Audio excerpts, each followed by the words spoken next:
Okay, so today we're going to talk about the iron law of wages, David Ricardo, right? And so our theme for next week is capitalism for Christmas. And so we're going to look at David Ricardo, the iron law of wages. He talks about why it's not good to help out poor people. And we're going to talk about Adam Smith, supply and demand, and the invisible hand and laissez-faire economics.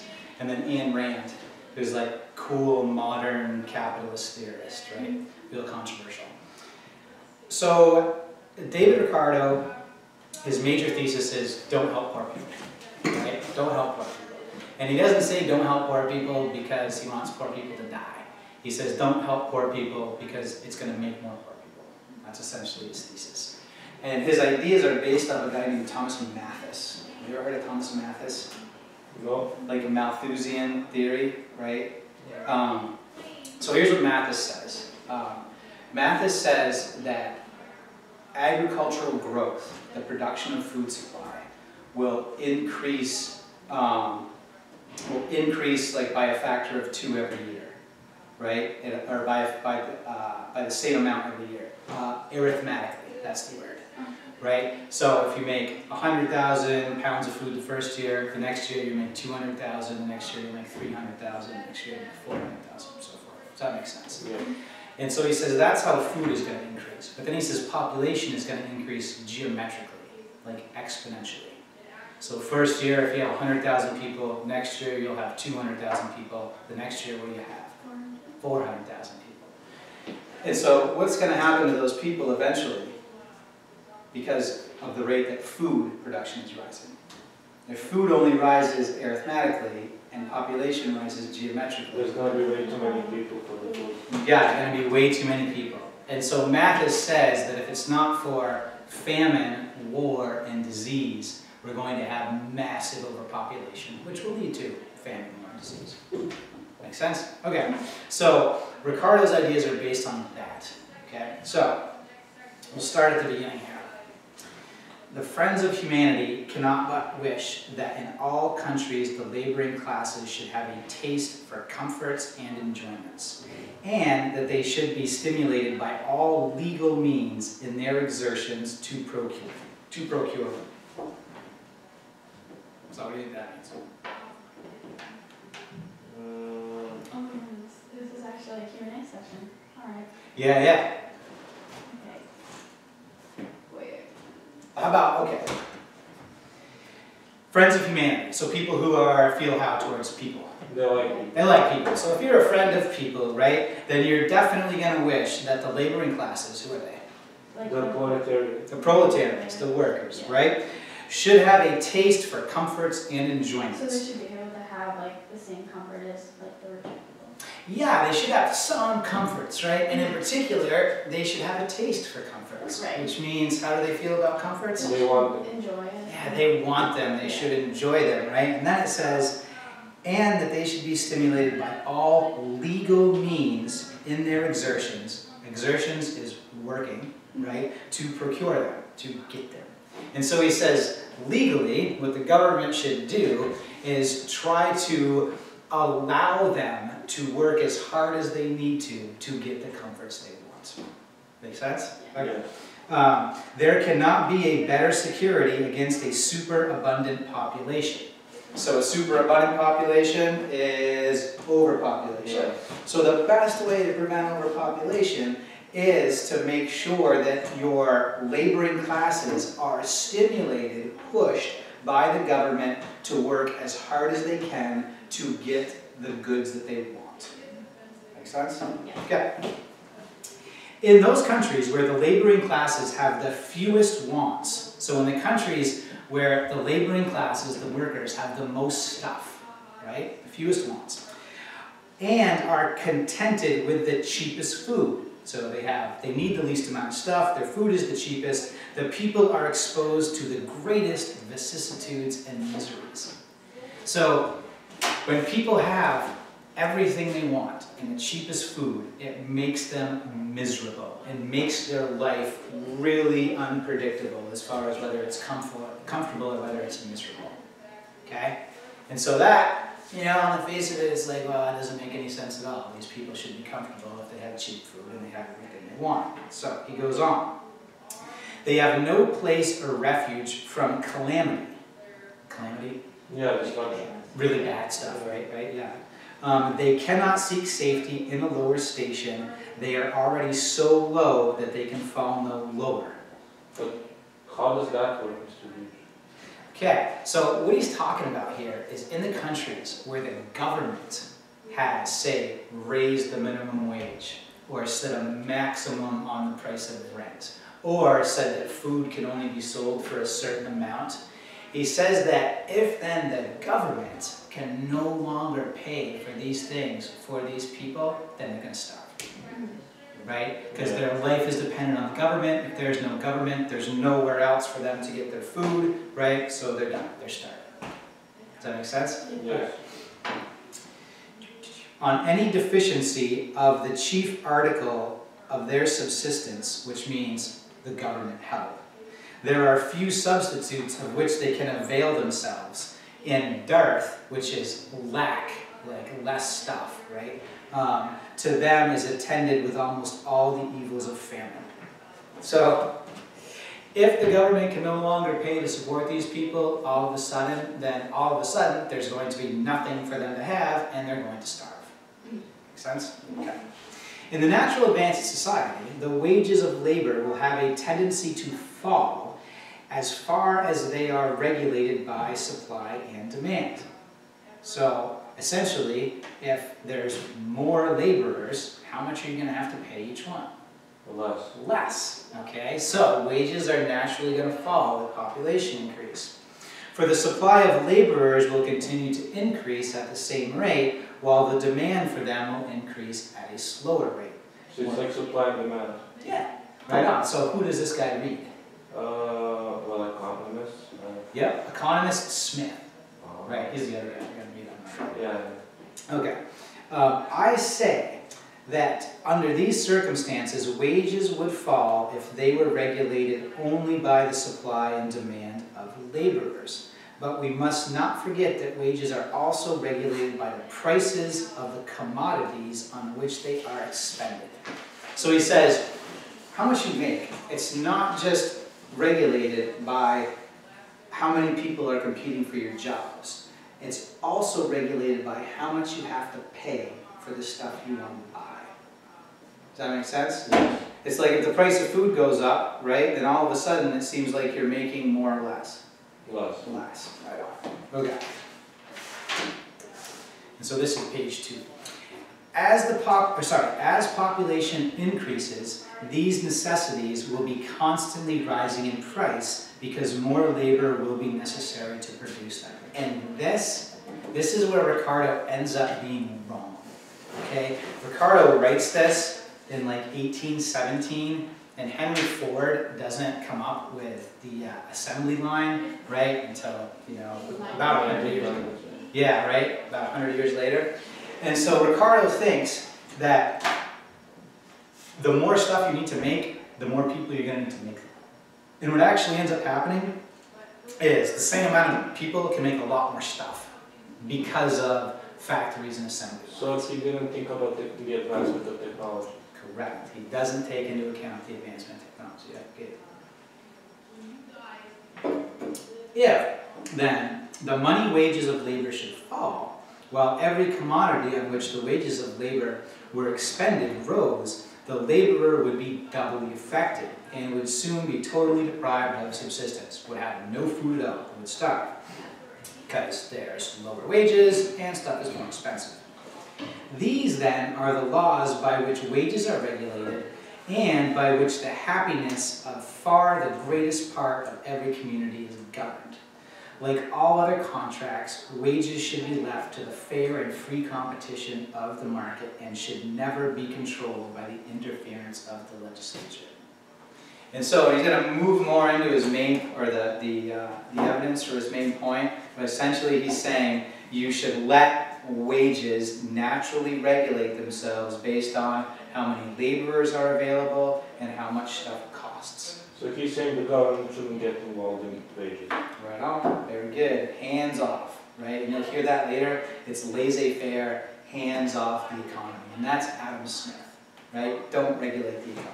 That was kind of like a conservative Well, not quite, but. Yeah, like today, this would be considered a conservative Right. viewpoint, right? And back in the day, it was almost neither. I think Ricardo, wow, it would be hard to call Ricardo a conservative or a liberal, Right. because essentially anybody that's fighting for the rights of factory owners could be a liberal, Mm.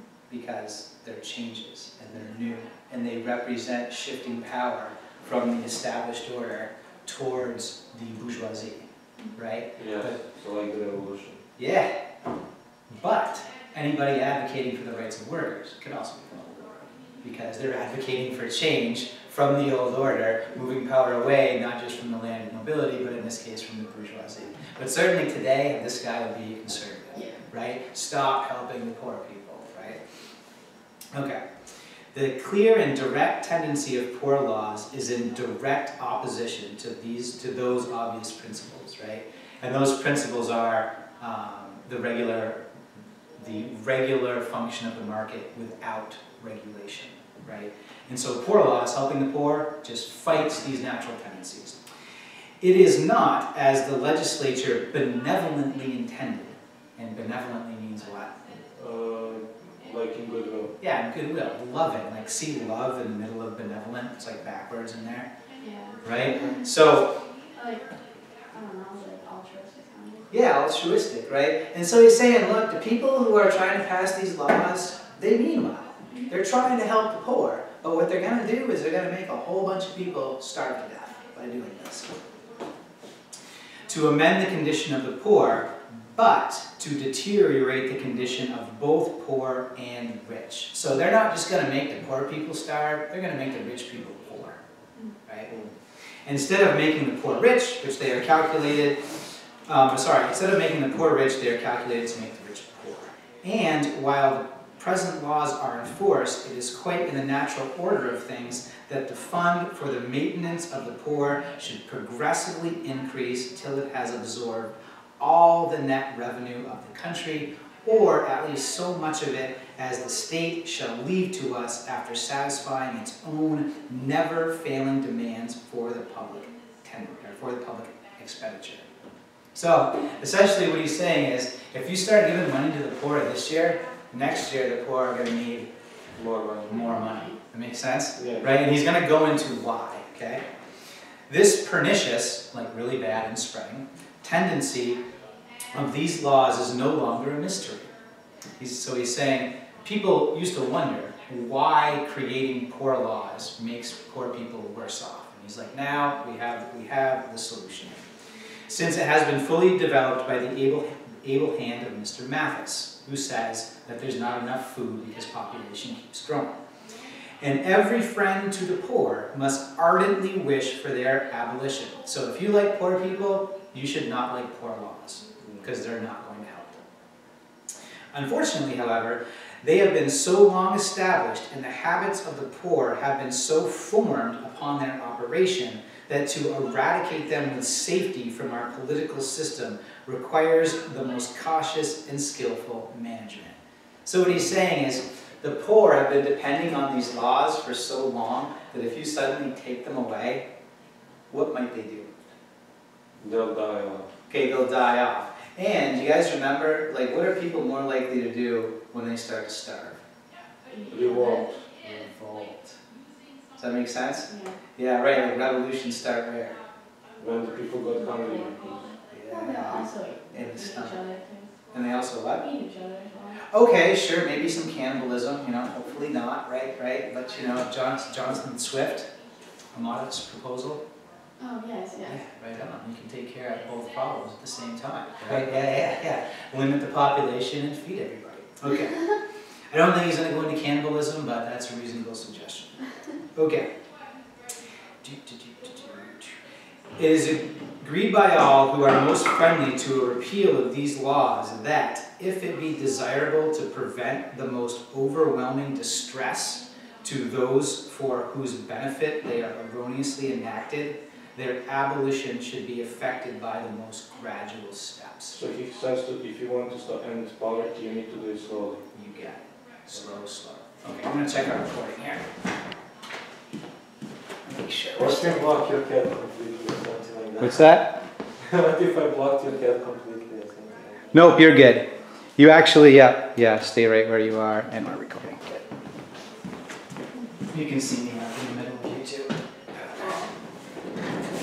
Although you do get it again. Yeah. Okay. Okay, it is a truth. It is a truth which admits not a doubt that the comforts and well-being of the poor cannot be permanently secured without some regard on their part or some effort on the part of the legislature to regulate the increase of their numbers and to render less frequent among them early and improvident marriages. So here's what he's saying, right? You can't just give the poor people handouts unless they stop having babies. That's true. Right? Yeah. Because they'll create more people who need more food. You got it. Right? Essentially, if people can feed their kids, they're going to have more what? Kids. Kids, right? And then they're going to need more what? Food. They're going to need more food. So the government's going to have to raise what? Taxes, so that you can give the poor more what? Food. Which will cause them to have more what? Babies. Babies, right? Makes sense? And have you heard that argument before? Yes. This is where it starts. I know it's true because in my town, like,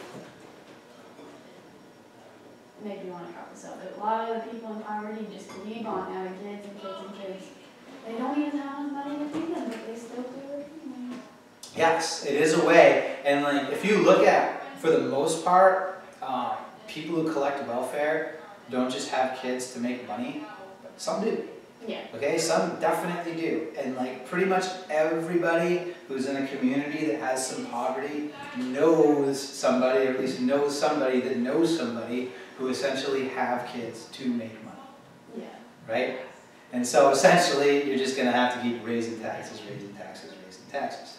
Right? Although there is one solution to this problem where you could continue to help the poor and you wouldn't have to worry about overpopulation. Don't have kids. Don't have kids. Or, yeah, Like birth control. Yeah. Yeah, birth control. Right? And he is writing this well before easily accessible birth control. Or universal basic income. Oh yeah, universal basic, yes, that's true. Yeah, that would do it too. So you could have universal basic income and then just tie it to birth control, right? And the problem solved. It's like party or universal basic income with birth control. Yeah. Yeah, right. And that's not a ridiculous idea. No. Yeah. You know. Especially because they have birth control that lasts like months at a time now. Yeah. Good. Okay. The operation of the system of poor laws has been directly contrary to this. They have rendered restraint superfluous. So what that means is the poor laws have meant the poor people don't have to restrain themselves, right? Yeah. And have invited imprudence, right? Have you ever heard the word prude before? Yeah. Like prudish, like Yeah. you don't want to have any fun, right? And you definitely don't want to sleep around if you're prude. Like really boring people. Like what? Like really boring people. Yeah, prudes. Yeah, never have any fun, right? And so he's saying that if there's poor laws, nobody has to be a prude, right? Yeah. Because everybody can just sleep around and do what they want and pop out babies because, hey, the government's going to help them out. Yeah. By offering it a portion of the wages of prudence and industry. And this is an argument you always hear. It's like, who pays the taxes? The people. The people. And the people who do what? Work. Right? And so essentially, on the one hand, if you give the poor extra money, they're going to have too many babies. On the other hand, that money, or it's really the same hand, maybe a different finger, that money is going to come from the pockets of people who work. Right? And so pretty soon, not only are the poor going to have so many kids that you can't possibly raise taxes high enough to feed them, but you'll have already raised taxes so high, then the people who work are also going to have no what? Food. Money, food. Yeah, good. The nature of the evil points out the remedy. By gradually contracting the sphere of the poor laws, by impressing on the poor the value of independence, by teaching them that they must look not to systematic or casual charity, but to their own exertions for support. So They're not going to look for a handout from either a person on the street or a religious organization, and particularly from the government, right? But they're going to work hard to get that money. That prudence and forethought are neither unnecessary nor unprofitable virtues, so the poor people will start to be more prudish and think about their own future, right? But isn't in most countries, especially in the US, work isn't the only factor? What about people who can't find a job even if they want to? Yeah, and that is absent from Ricardo's argument. Like there are the ability for poor people to find work, and the idea that even if they do work, they can make enough just to feed themselves, right? The problems, those problems are not something Ricardo deals with. And essentially, I think what he would answer that is, what his answer would be to that question is, yeah, those are problems. We don't have a solution to them, but the only thing that giving these guys extra money is going to do is create more poor people who will then continue to have difficulty finding jobs. So he's like, yeah, that's a problem too, but this solution is still good. At least it's a start. You know what I mean? Yeah, good question. Okay. We shall by degrees approach a sounder and more healthful state. So one, gradually reduce the poor laws, right? So that we can stop paying this money and do it gradually to avoid what? Revolution, right on. Okay, and then teach the poor people how to behave, essentially what Ricardo would say morally, right? And there ends up being what you would call a moral argument tied to this, which carries right forward till today. That essentially says people are poor because they are amoral, because they're immoral people, right? They're just lazy, they don't want to work, they just want to pop out a bunch of kids, right? And those arguments, like in particular cases, are not silly, as you can see. No scheme for the amendment of poor laws merits the least attention which has not their abolition for its ultimate object. So any idea that wants to limit the poor laws should have as its goal the total elimination of the poor laws, right? That's the only way that they should consider this. And he is the best friend of the poor and to the cause of humanity who can point out how this end can be attained with the most security and at the same time with the least violence, right? So he's like, the best kind of politician is somebody who can figure out how we can get rid of these laws without people killing each other, right? It is not by raising in any manner different from the present the fund from which the poor are supported that the evil can be mitigated. So the last thing you want to do right now is what? Raise taxes. Is raise taxes and give more help to the poor. It would not only be no improvement, but it would be an aggravation of the distress which we wish to see removed if the fund were increased in amount or were levied according to some late proposals as a general fund for the country at large. So, if you give them more money, there's going to be more poor people. If you tax the entire country instead of a town or a state to give more money to the poor people, there's going to be more poor people and people are going to get more miserable. If by law every human being wanting support could be sure to attain it and obtain it in such a degree as to make life tolerably comfortable, theory would lead us to expect that all other taxes together would be light compared with a single one of poor rates. And so he's saying, look, if you could guarantee that everybody who doesn't work could eat and be comfortable, how many people would work? Nobody. Nobody. That's his argument. Who would want to work if you could just sit around and eat on a couch for nothing? And he says if we make that a possibility, then paying for those people to eat is going to take up more of a country's budget than everything else put together. Okay. The principle of gravitation is not more certain than the tendency of such laws to change wealth and power into misery and weakness. Like these laws, making more poor people and making more misery, are as sure of a bet as gravity. to confound all intellectual distinction, to busy the mind continually in supplying the body's wants, until at last all classes should be infected with the plague of universal poverty. So pretty soon, the rich are going to be what? Poorer. Yeah, right on. Happily, these laws have been in operation during a period of progressive prosperity, when the funds for the maintenance of labor have regularly increased. So he's saying, the only reason this hasn't happened already is because right now people are making more and more and more. Yeah, because it was the Industrial Revolution. Yeah, you get it, right? So everybody's just rolling in it, so there's more money in tax. Yeah. And when an increase in population would be naturally called for. So all these extra babies, they can still get jobs. But if our progress should become more slow, if we should attain the stationary state, so if there's fewer jobs, right, and people aren't making any more money, from which I trust we are yet a fair distant, and he's saying, I don't think this is going to happen soon, but it's going to happen, then will the pernicious nature of these laws become more manifest and alarming. So in the future, this is definitely going to happen.